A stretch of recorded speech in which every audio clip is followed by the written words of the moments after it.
Good evening and welcome to my channel. Tonight we'll be continuing our story of Wuthering Heights by Emily Bronte. Chapter 26. Summer was already past its prime when Edgar reluctantly yielded his assent to their entreaties, and Catherine and I set out on our first ride to join her cousin. It was a close, sultry day, devoid of sunshine, but with a sky too dappled and hazy to threaten rain, and our place of meeting had been fixed at the guidestone by the crossroads. On arriving there, however, a little herd boy dispatched as a messenger told us that Master Linton were just o' this side of the heights, and he'd be much obliged to us to gang on a bit further. Then Master Linton has forgot the first injunction of his uncle, I observed. He bid us keep on the Grange land, and here we are off at once. Well, we'll turn our horses' heads round when we reach him, answered my companion. Our excursion shall lie towards home. But when we reached him, and that was scarcely a quarter of a mile from his own door, we found he had no horse, and we were forced to dismount and leave ours to graze. He lay on the heath, awaiting our approach, and did not rise till we came within a few yards. Then he walked so feebly, and looked so pale, that I immediately exclaimed, "Why, Master Heathcliff, you are not fit for enjoying a ramble this morning. How ill you do look!" Catherine surveyed him with grief and astonishment. She changed the ejaculation of joy on her lips to one of alarm, and the congratulations on their long-postponed meeting to an anxious inquiry whether he was worse than usual. "No, better, better," he panted, trembling, and retaining her hand as if he needed its support, while his large blue eyes wandered timidly over her. The hollowness round them transformed into haggard wildness, the languid expression they once possessed. "But you have been worse," persisted his cousin. "Worse than when I saw you last. You are thinner, and—" "I'm tired," he interrupted hurriedly. "It is too hot for walking. Let us rest here. And in the morning, I often feel sick. Papa says I grow so fast." Badly satisfied, Kathy sat down, and he reclined beside her. "This is something like your paradise," said she, making an effort at cheerfulness. "You recollect the 2 days we agreed to spend in the place in way each thought pleasantness? This is nearly yours, only there are clouds, but they are so soft and mellow. It is nicer than sunshine. Next week, if you can, we'll ride down to the Grange Park and try mine." Linton did not appear to remember what she talked of, and he had evidently great difficulty in sustaining any kind of conversation. His lack of interest in the subject she started, and his equal incapacity to contribute to her entertainment were so obvious that she could not conceal her disappointment. An indefinite alteration had come over his whole person and manner. The pettishness that might be caressed into fondness had yielded to a listless apathy. There was less of the peevish temper of a child which frets and teases on purpose to be soothed, and more of the self-absorbed moroseness of a confirmed invalid, repelling consolation, and ready to regard the good-humored mirth of others as an insult. Catherine perceived, as well as I did, that he held it rather a punishment than a gratification to endure our company, and she made no scruple of proposing presently to depart. That proposal unexpectedly roused Linton from his lethargy, and threw him into a strange state of agitation. He glanced fearfully towards the heights, begging she would remain another half-hour at least. "But I think," said Kathy, "you'd be more comfortable at home than sitting here, and I cannot amuse you today, I see, by my tales and songs and chatter. You have grown wiser than I in these 6 months. You have little taste for my diversions now, or else if I could amuse you, I'd willingly stay." "Stay to rest yourself," he replied. "And, Catherine, don't think or say that I'm very unwell.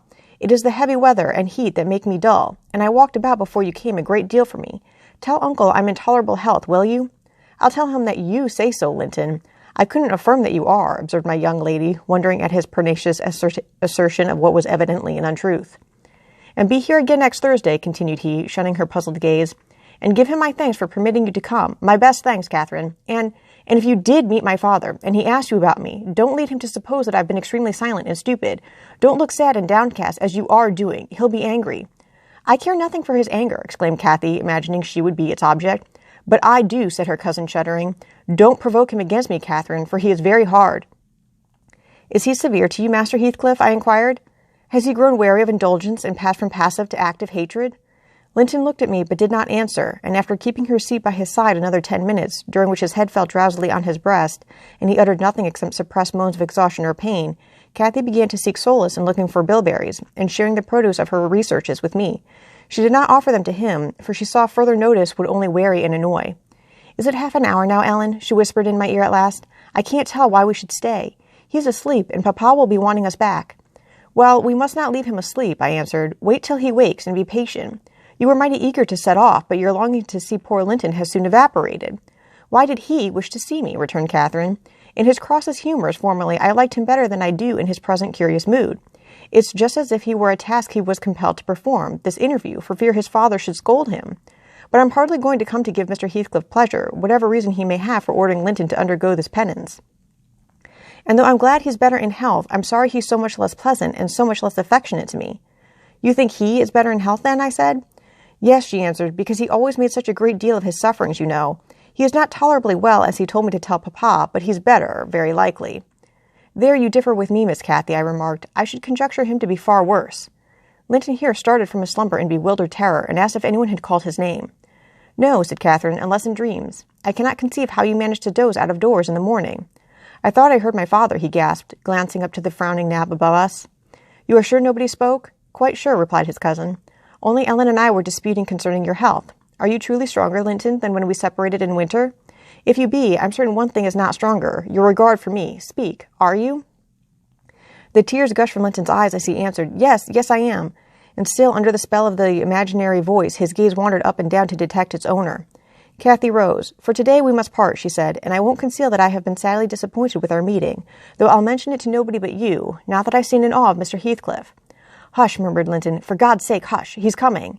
And he clung to Catherine's arm, striving to detain her, but at that announcement she hastily disengaged herself and whistled to Minnie, who obeyed her like a dog. "I'll be here next Thursday," she cried, springing to the saddle. "Goodbye! Quick, Ellen!" And so we left him, scarcely conscious of our departure, so absorbed was he in anticipating his father's approach. Before we reached home, Catherine's displeasure softened into a perplexed sensation of pity and regret, largely blended with vague, uneasy doubts about Linton's actual circumstances, physical and social, in which I partook, though I counseled her not to say much, for a second journey would make us better judges.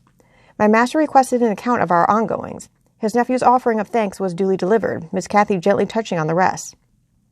I also threw little light on his inquiries, for I hardly knew what to hide and what to reveal. Thus ends Chapter 26.